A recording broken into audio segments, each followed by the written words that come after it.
All right, y'all, what's going on, man? So other news I didn't get a chance to get to. We'll kind of lump it all in here together.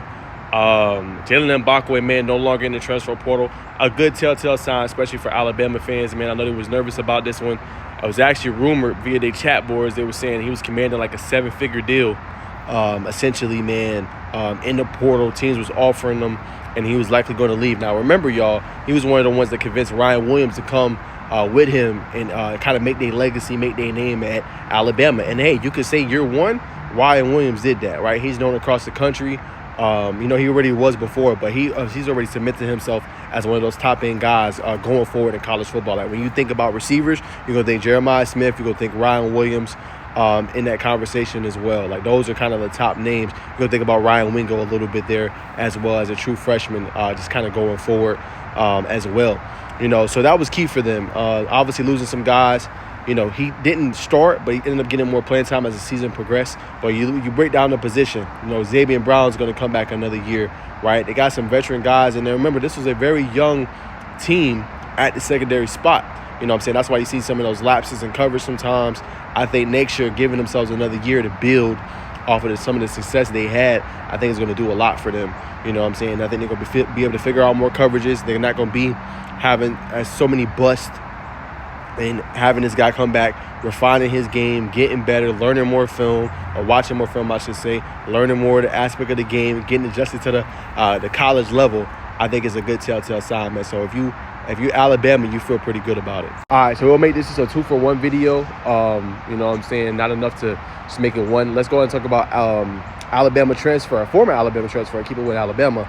Dylan Longeran officially is committed to Boston College. This was broke yesterday. And I actually like this news for him. I think it's a great fit. When you look at what Bill O'Brien has done, right, over the course of his career, coaching the NFL, now being a coach, obviously now with Boston College, look at his prototypical quarterback he likes to usually work with, right? When you go back, obviously, now he has some success with Deshaun Watson, right?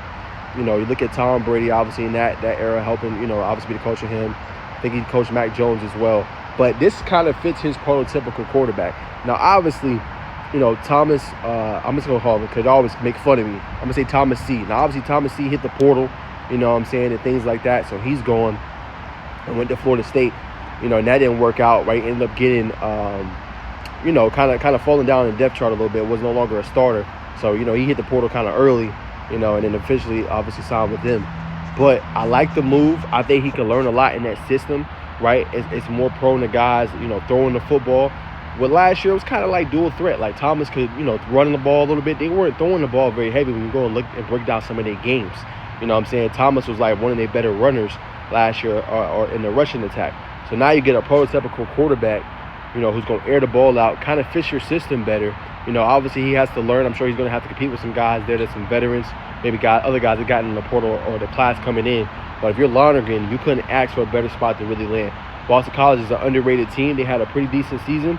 Now you get a chance to learn from Bill O'Brien, who's coached in the NFL. He knows how to get it done. He's coached in college.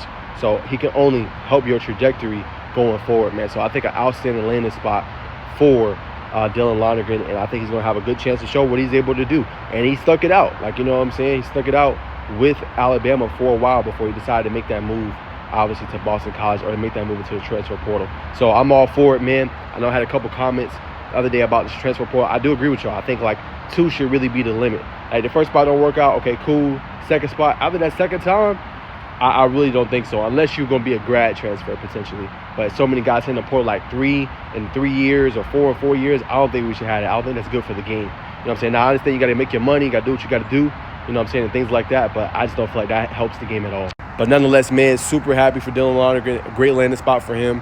And if you're Alabama, you feel pretty good. Obviously, you lost a quarterback, but you like what you got coming in Keelan Russell. And obviously, you like what you got with Jalen Mbakwe coming back to build something special, in Alabama. Didn't quite make the playoffs, was that close, but you like getting some of the talent back. Other guys have hit the portal, but you know that you're going to be active in the portal and getting guys to come in as well. So if you're Alabama, you feel just all right. So, yeah, y'all, that's my thoughts on the portal for Alabama and the latest movement.